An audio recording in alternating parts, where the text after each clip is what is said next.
रामकृष्ण परमहंस जी को गले का कैंसर था। पानी भी भीतर जाना मुश्किल हो गया, भोजन भी जाना मुश्किल हो गया। तो विवेकानंद ने एक दिन अपने गुरुदेव रामकृष्ण परमहंस से कहा कि आप माँ काली से अपने लिए प्रार्थना क्यों नहीं करते? क्षण भर की बात है, आप कह दें और गला ठीक हो जाएगा। तो रामकृष्ण हंसते रहते, कुछ बोलते नहीं। एक दिन बहुत आग्रह किया तो रामकृष्ण परमहंस ने कहा, तू समझता नहीं है रे नरेंद्र, जो अपना किया है उसका निपटारा कर लेना जरूरी है, नहीं तो उसके निपटारे के लिए फिर से आना पड़ेगा। तो जो हो रहा है उसे हो जाने देना उचित है, उसमें कोई भी बाधा डालनी उचित नहीं है। तो विवेकानंद बोले, इतना ना सही, इतना ही कह दे कम से कम कि गला इस योग्य तो रहे कि जीते जी पानी जा सके, भोजन किया जा सके। हमें बड़ा असह्य कष्ट होता है आपकी ये दशा देखकर। तो रामकृष्ण परमहंस बोले, आज मैं कहूँगा।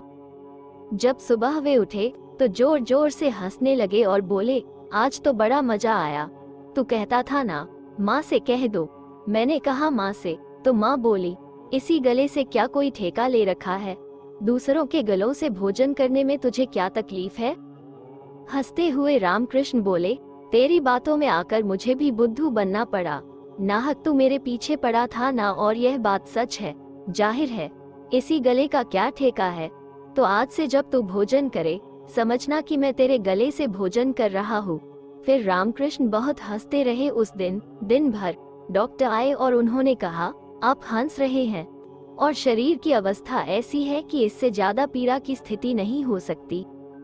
रामकृष्ण ने कहा, हंस रहा हूँ इससे कि मेरी बुद्धि को क्या हो गया कि मुझे खुद ख्याल न आया कि सभी गले अपने ही हैं। सभी गलों से अब मैं भोजन करूंगा। अब इस एक गले की क्या जिद करनी है? कितनी ही विकट परिस्थिति क्यों न हो, संत कभी अपने लिए नहीं मांगते, साधु कभी अपने लिए नहीं मांगते। जो अपने लिए मांगा तो उनका संतत्व खत्म हो जाता है। वो रंग को राजा और राजा को रंग बना देते हैं, लेकिन खुद भिक्षुक बने रहते हैं। जब आत्मा का विश्वात्मा के साथ तादात्म्य हो जाता है तो फिर अपना पराया कुछ नहीं रहता। इसलिए संत को अपने लिए मांगने की जरूरत नहीं, क्योंकि उन्हें कभी किसी वस्तु का अभाव ही नहीं होता। भक्ति का अर्थ है पूर्ण समर्पण। सरल शब्दों में हम कहते हैं कि ईश्वर के प्रति निष्ठापूर्वक समर्पित होने वाला सच्चा साधक ही भक्त है। प्रेम और प्यार शब्द अधिक प्रचलन में है। जीव के साथ हो तो उसे प्रेम व प्यार कहते हैं, गुरुजनों के साथ हो जाए तो गुरु भक्ति, और परमात्मा के साथ हो तो भगवत भक्ति कहलाती है। प्रेम और भक्ति में अंतर है, भक्ति में मर्यादा है। भक्ति 9 प्रकार से की जाती है तथा इसके सभी चरण अनिवार्य हैं। पहली भक्ति श्रवण, अर्थात भगवान के विषय में सुनना। दूसरी भक्ति कीर्तन, भगवान का भजन करना। तीसरी भक्ति स्मरण, भगवान को याद करना। चौथी भक्ति पाद सेवन, भगवान के चरणामृत का सेवन। पांचवी भक्ति अर्चना, भगवान की साकार मूर्ति की पूजा करना। छठी भक्ति वंदना, भगवान का गुणगान करना।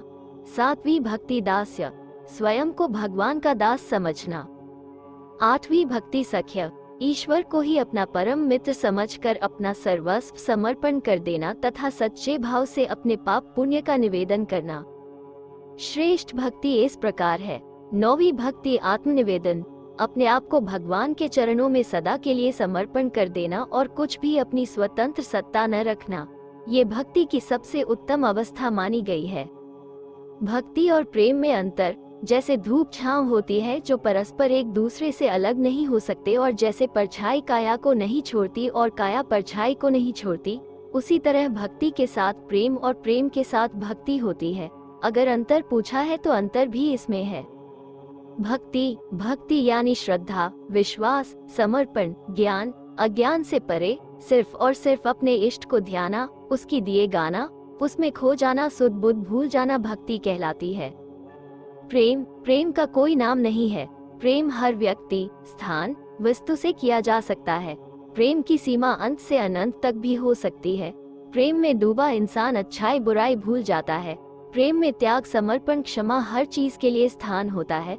और जब प्रेम होता है तो भक्ति भी जरूर उसके साथ चली जाती है। आदिशक्ति के स्मरण के साथ प्रेम से बोलिए, माँ महाकाली की जय।